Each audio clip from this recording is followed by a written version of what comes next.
Hi everyone, my name is Tia. This is Figgy. It's Figaro's 4th birthday today, so please wish him a happy birthday. And the super exciting news is that I'm starting my Fable book club. Finally. We're gonna be reading a mix of romance, literary fiction, queer fiction, mysteries. I'll be putting up a poll every 3rd week of the month so that we can choose the next month's book pick. Right now, Friday, if you join today or tomorrow, you can actually vote for our first month's pick. I have 3 choices for you guys. So I will be announcing the first book of our book club this coming Sunday, so you have 2 days to vote, and then I'm gonna give you a week to get the book, obtain the book. You can actually buy the book on Fable and read it with me so we can annotate it together, or you can snag your copy from the library, etc., etc., and then we will start officially in September. I cannot tell you how excited I am.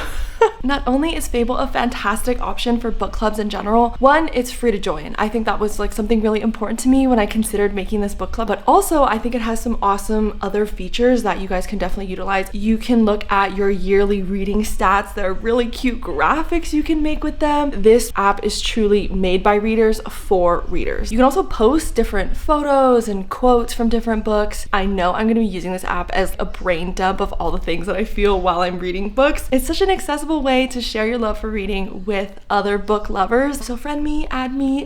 I have that link in the description and in the comments for you guys to join my book club. Go vote for September's, our first month's book pick, and I will see you on Fable.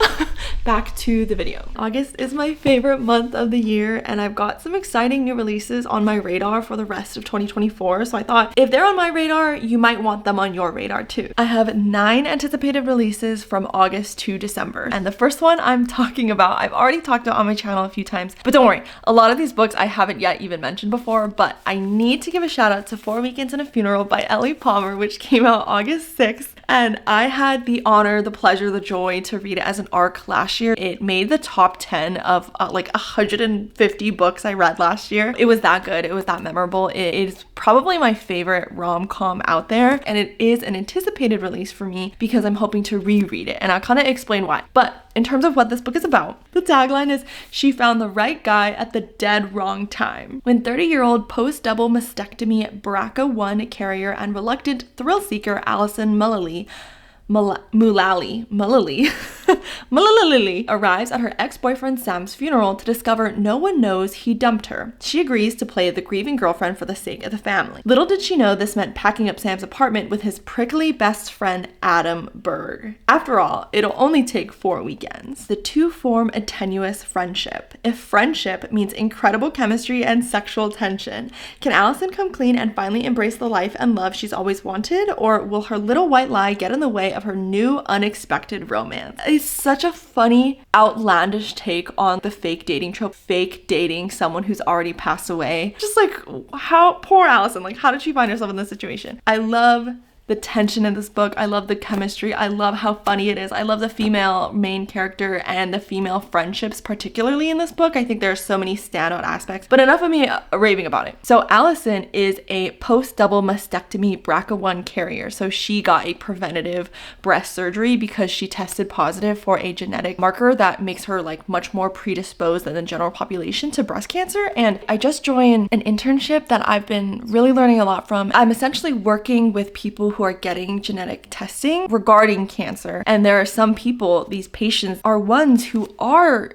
in fact testing positive for these scary but actionable genetic markers and are considering a preventative mastectomy. To be able to see it with that new perspective of mine, I just think I will enjoy this that much more than I already did. Like, to me, this is 5-6 stars. I think I'm gonna put it in my lifetime favorites, and it gives you so much more to think about than just the romance, but the romance is so good. So I raved about this book too much, but I just want you to know that I'm the #1 fan. I'm the champion. I am the president of this books fan club. So I have a mix of on my laptop that I wrote down and then some physical copies. I'm gonna be going in chronological order. The next book I want to read is These Italy Letters by V.K. Now. And this comes out on August 14th. It is a surreal, dreamlike account of an achingly sensual love affair from a queer Vietnamese American novelist.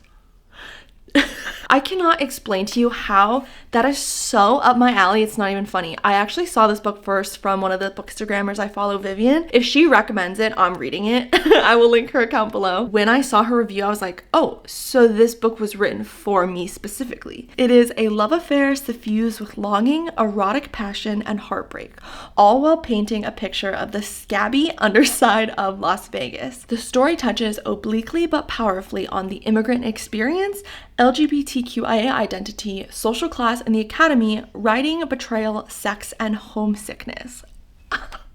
This sounds phenomenal and I'm so excited to read it. Holy cow, that sounds so good. After August, in September, the first one I want to talk about, Fear the Flames by Olivia Rose Darling, which I got in ARC 4.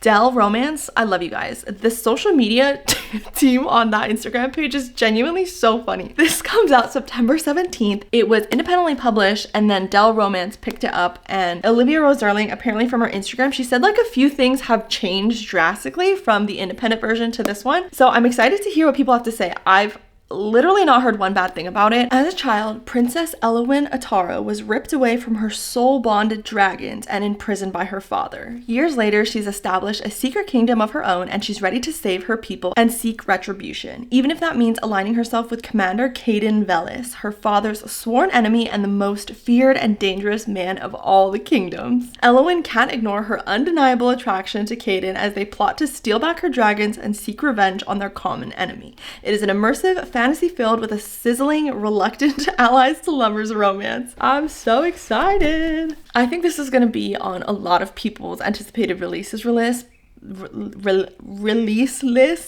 In case it is not yet on your radar, Intermezzo by Sally Rooney comes out on September 24th. And from the early reviews, at least from what I've seen in like the influencers, the book influencers that I follow, they said that this is by far their favorite Rooney. So it is an exquisitely moving story about grief, love, and family. We focus on two brothers, Peter and Ivan. Peter is a Dublin lawyer in his 30s. He's successful, competent, apparently unassailable. After the wake of their father's passing, he's constantly medicating himself to sleep. He's struggling to manage his like interpersonal relationships. He's like dating two different women. Peter seems to be spiraling, whereas Ivan is a 22-year-old competitive chess player. He's always seen himself as socially awkward, a loner, the antithesis of his glib elder brother. Now, in the early weeks of his bereavement, Ivan meets Margaret, an older woman emerging from her own turbulent past, and their lives become rapidly and intensely intertwined. For two grieving brothers and the people that they love, this is a new interlude, a period of desire, despair, and possibility,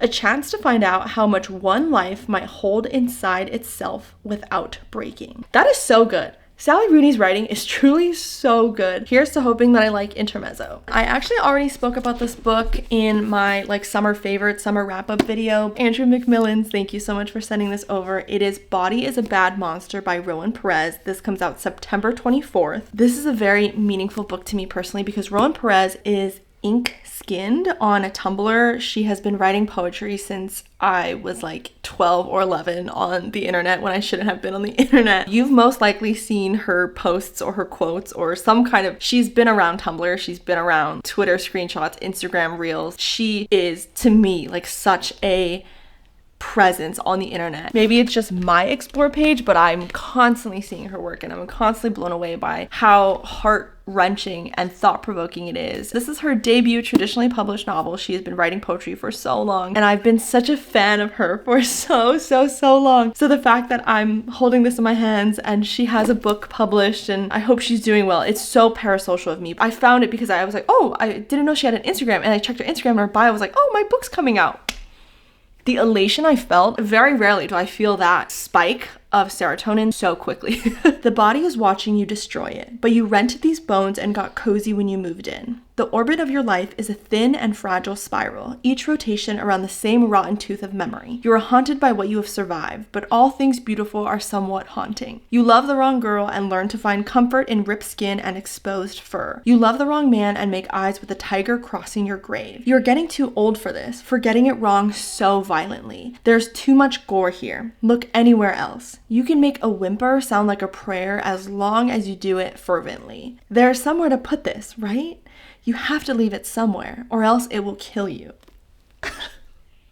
What? It explores religious trauma, queerness, body dysmorphia, mental health, heartbreak, redemption. I have already started it and I'm just constantly, again, blown away by how easily I'm sucked into this writing, this person I've been a fan of for so long. So September 24th, do not miss out. I'm so excited about it. Moving on to October is The Glass Girl by Kathleen Glasgow. Now, I have read A Girl in Pieces by Kathleen Glasgow. I read it in literally one shot on a road trip, which is probably not the best thing to do because it is such a heavy, not explicit, but it is so raw that it almost felt hard to read in one sitting, but it also at the same time felt impossible to put down. Kathleen Glasgow, I absolutely love how she doesn't romanticize any type of self-harm, addiction. She writes about very serious, very important, very real things like alcoholism, suicide, self-harm, but she doesn't do it in a way where she's glorifying it or anything. And her author's notes are so meaningful, and you can tell that she puts so much weight and love and care into how she writes these narratives. I'm always looking forward to reading Kathleen Glasgow. I haven't felt mentally ready to pick up anything else, but she's coming out with The Glass Girl on October 1st, and it is raw, heart-wrenching, okay, I just basically stole the adjectives that they already used for this blurb, novel about a teenager facing down her struggles with alcohol and the journey she must take to heal. Everyone in 15-year-old Bella's life needs something from her. Her mom needs her to help around the house, her dad needs her to not make waves, her ex needs her to not be so much. The only person who never needed anything from her was her grandmother, and now she's dead. After she gets blackout drunk at a Thanksgiving party and wakes up in the hospital, it's time to face the reality. And for Bella, reality means rehab. Exploration of the forces pushing young women towards addiction and what it really takes to help them get better. So I just really respect what Kathleen Glasgow is doing for fiction / is this really fiction? Because this is so important and this is happening to people, and I just really admire her as an author, and I'm very excited to read The Glass Girl.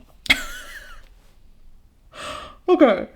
And this book is the reason why I wanted to make this video in the first place, because I, very similarly to the Rowan Perez book, I literally don't think I can articulate how much this book means to me. The fact that it's even being published and I didn't know about it until like last week is blowing my mind. Hold on. Let me just tell you. Run with the Wind.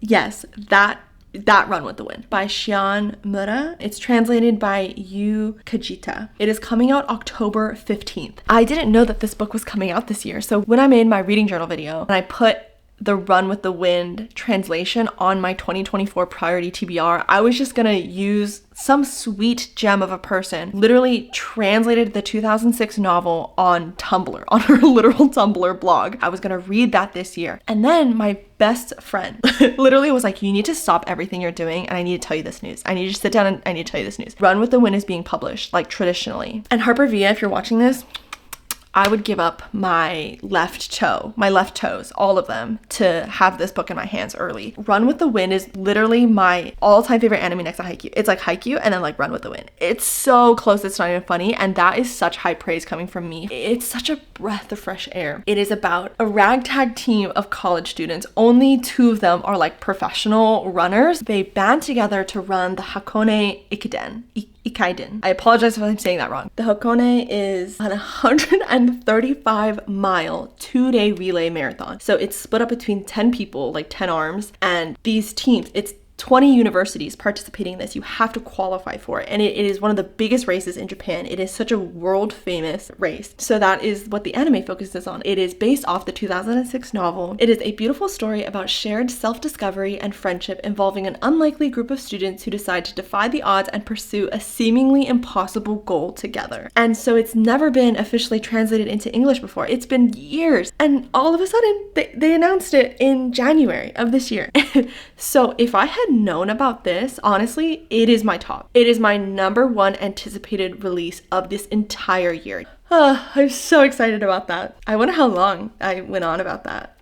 It's so good though. It is a piece of media that literally has changed my life for the better. And I also even made an art piece. Wait, I'll put it on the screen. I made an embroidery of the anime, like a screen cap of the anime or a scene from the anime. And it is one of my most proud embroidery pieces that I've ever done. I'm so proud of it. I think to me it's so meaningful and I just can't recommend it enough. I really, really, really can't. Before we move on to November, Feast While You Can by Michaela Clemens and Anjuli Datta by Grand Central Publishing. Thank you so much for the arc. This sounds so truly fantastic. So our main character is Angelina Seco. She's born in an ugly remote town of Cadenza where she spends her life. She walks her mongrel dog, she attends her brother's concerts, and she baits hot queer women to her conservative hometown. And she meets sterningly handsome Jogvi. Perhaps enticed by Jogvi's arrival, an ancient evil lying dormant in those caves is awakened, and soon Angelina's small contained world begins to shatter. Oh my gosh. As the monstrous force grows bolder, it begins to infiltrate Angelina's life. Only Jogvi's touch repels it. The final trigger that sets forth a passionate entanglement between the two women. This monster feasts on all the obsession, heartbreak, and mess that makes up a life, and Angelina Seco's life has never looked tastier. Actually, so bonkers. This sounds so fantastic, so alluring, so intriguing, so sexy, so juicy. Someone coined it a truly monstrous romance, by turns alluring and appalling, sexy and grotesque, kinky and transportive. Oh my gosh. So October 29th. Whew.